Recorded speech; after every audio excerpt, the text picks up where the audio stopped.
ওম শান্তি। 23/1/2024 প্রাতঃমুরলি বাপ-দাদা মধুবন। বাবা আজকে বললেন, মিষ্টি বাচ্চারা, বাবা যেমন সুইটের পাহাড়, সেই রকম বাচ্চারা তোমাদেরকেও সুইট বাবা আর তার উত্তরাধিকারকে স্মরণ করে মোস্ট সুইট হতে হবে। আজকের প্রশ্ন, এখন তোমরা কোন বিধিতে নিজেদেরকে সেভ করে সব কিছুকেও সেভ করে নাও? উত্তর, তোমরা বলো, বাবা দেহসহ আমাদের খড়কুটোর মতো সামান্যতম যা কিছু আছে সেই সব কিছু তোমাকে দিয়ে দেব, আর তোমার থেকে আবার ভবিষ্যতে অর্থাৎ সত্যযুগে নেব। এতে তোমরা যেন সেফ হয়ে গেলে। সব কিছু বাবার সিন্ধুকে সেফ করে দাও। এ হলো শিব বাবার সেফটি ব্যাগ।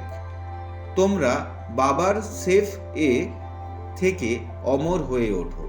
তোমরা মৃত্যুর উপর বিজয় প্রাপ্ত করো। শিব বাবার হলে তো সেফ হয়ে গেলে, আর কেবল উচ্চ পদ প্রাপ্ত করার জন্য পুরুষার্থ করতে হবে। ওম শান্তি। ধারণার জন্য মুখ্য সার। 1 নম্বর, যতটা সম্ভব অন্তর্মুখী হয়ে শান্ত থাকতে হবে।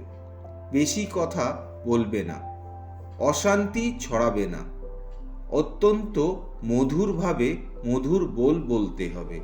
কাউকে দুঃখ দেবে না, ক্রোধ করবে না, বহির্মুখী হয়ে বুদ্ধিকে এদিকে ওদিকে উদ্ভ্রান্ত করবে না। 2 নম্বর, পারফেক্ট হওয়ার জন্য সততার সাথে নিজের নিরীক্ষণ করতে হবে যে আমার মধ্যে কি কি দুর্বলতা আছে। সাক্ষী হয়ে নিজের আচার আচরণকে দেখতে হবে। ভূতেদের বিকার তাড়ানোর যুক্তি করতে হবে। আজকের মধুর বরদান হলো, প্রকৃতির দ্বারা আগত পরিস্থিতিগুলির উপর বিজয় প্রাপ্তকারী পুরুষোত্তম আত্মা ভব। ব্রাহ্মণ আত্মারা হলো পুরুষোত্তম আত্মা। প্রকৃতি হলো পুরুষোত্তম আত্মার দাসী। পুরুষোত্তম আত্মাদেরকে প্রকৃতি প্রভাবিত করতে পারবে না। তো চেক করো, প্রকৃতির দোলাচল নিজের দিকে আকর্ষণ করছে না তো? প্রকৃতি সাধন আর স্যালভেশনের রূপ প্রবাহিত তো করছে না? যোগী বা প্রয়োগী আত্মার সাধনার সামনে সাধন সতই আসতে থাকবে। সাধন সাধনার আধার নয়, পরিবর্তে সাধনা সাধনাকে আধার বানিয়ে দেয়।